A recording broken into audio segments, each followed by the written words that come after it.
الله فلا تدعوا مع الله أحدا. وقال سيدنا رسول الله صلى الله عليه وسلم: من بنى لله مسجدا بنى الله له بيتا في الجنة، أو كما قال عليه الصلاة والسلام. وقال تعالى في شان حبيبه ومحبوبه صلى الله عليه وسلم: إن الله وملائكته يصلون على النبي يا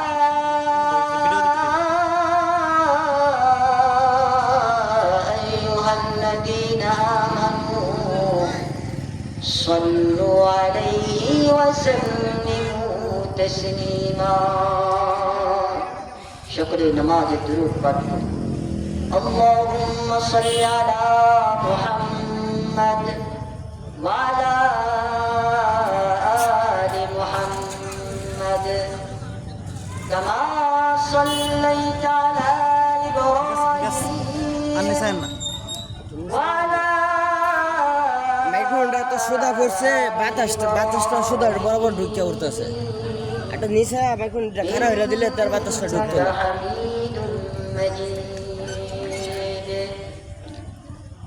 اللهم بارك على محمد وعلى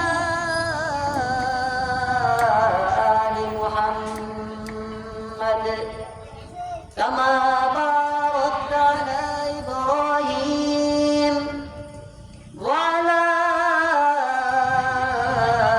آل إبراهيم إنك حميد مجيد.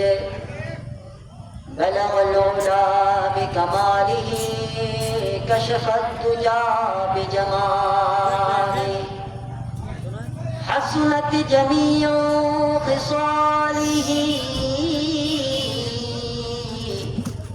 صلوا عليه وآله. ये चमन सहर भी होगा, ये चमन सहर भी होगा,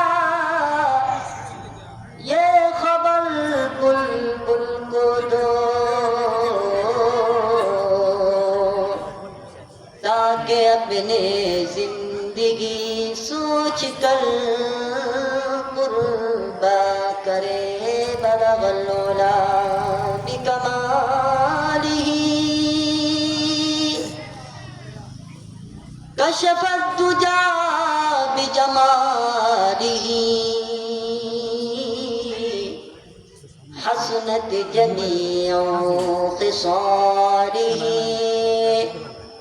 صلوا عليه وآله. हम मुसलमान हैं मगर हम मुसलमान हैं मगर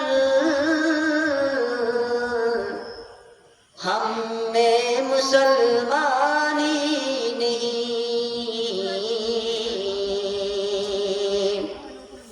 लाखों उम्मीद हो मगर ईमान में कामिल नहीं. बलगल उला बिकमालिही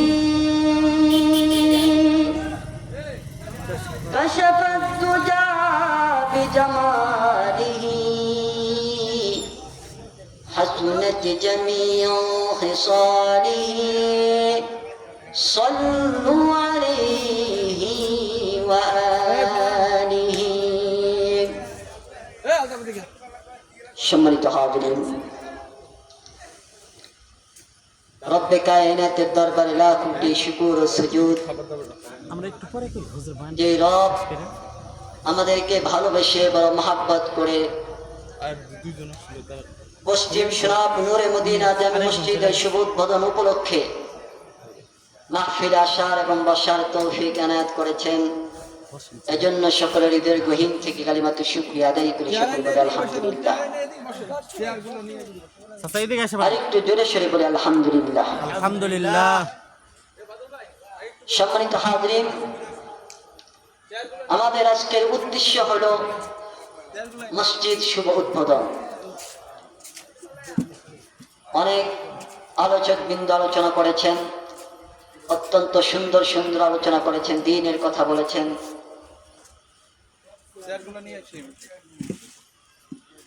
এখানে মূল উদ্দেশ্য হলো মসজিদ নির্মাণ।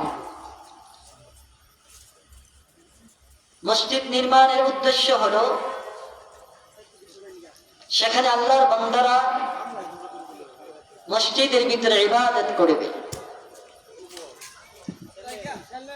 আমার আল্লাহ রাব্বুল আলামিন কোরআনে পাকের ভিতরে একটা আয়াত উল্লেখ করেছেন, যে আয়াতখানা আমি আপনাদের সম্মুখে তেলাওয়াত করেছি, পাঠ করেছি। আয়াতের ভিতরে আল্লাহ রাব্বুল আলামিন বলেন, وأن المساجد لله فلا تدعوا مع الله أحدا। নিশ্চয়ই মসজিদ সমূহ আল্লাহ তাআলার জন্য। নিশ্চয়ই মসজিদ সমূহ কার জন্য বলেন? আল্লাহ তাআলার জন্য। মসজিদ নির্মাণের উদ্দেশ্য কি? ফালা তাদউ মা আল্লাহি আহাদা। মসজিদের ভিতরে একমাত্র আহ্বান হবে শুধুমাত্র আল্লাহ তাআলার। কার আহ্বান হবে বলেন? আল্লাহ। মসজিদের ভিতরে একমাত্র ইবাদত হবে আল্লাহ। কার ইবাদত হবে বলেন? আল্লাহ। আল্লাহ। মসজিদের ভিতরে গায়রুল্লাহর কোনো ইবাদত হবে না। মসজিদের ভিতরে গায়রুল্লাহর আহ্বান হবে না।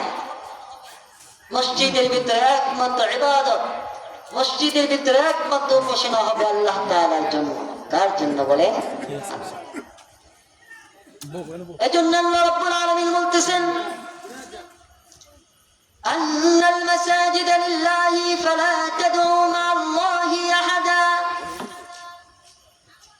নিশ্চয় মসজিদ সমূহ হলো আল্লাহ তাআলার ঘর।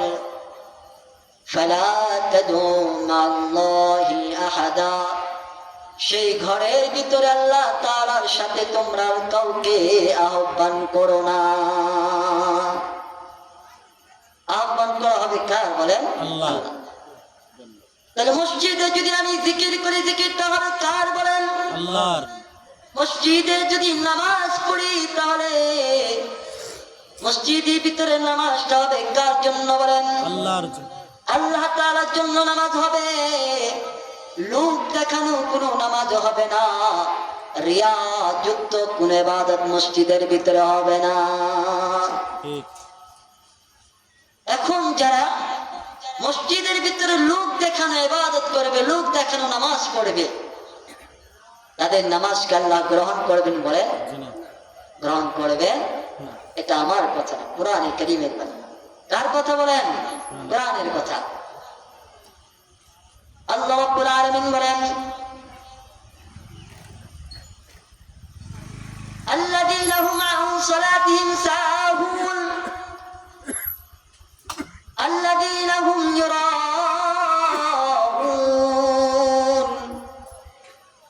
ওয়া ইয়ামনাউনাল মাউন। আল্লাহ রাব্বুল আলামিন আগে বলতেছেন, ফাওয়াইলুল লিল মুসাল্লিন। কিছু লোকের নামাজ তার ধ্বংসের কারণ হবে, কিছু লোকের নামাজে হবে তার ধ্বংসের কারণ। কি হবে বলেন? নামাজে তার ধ্বংসের কারণ।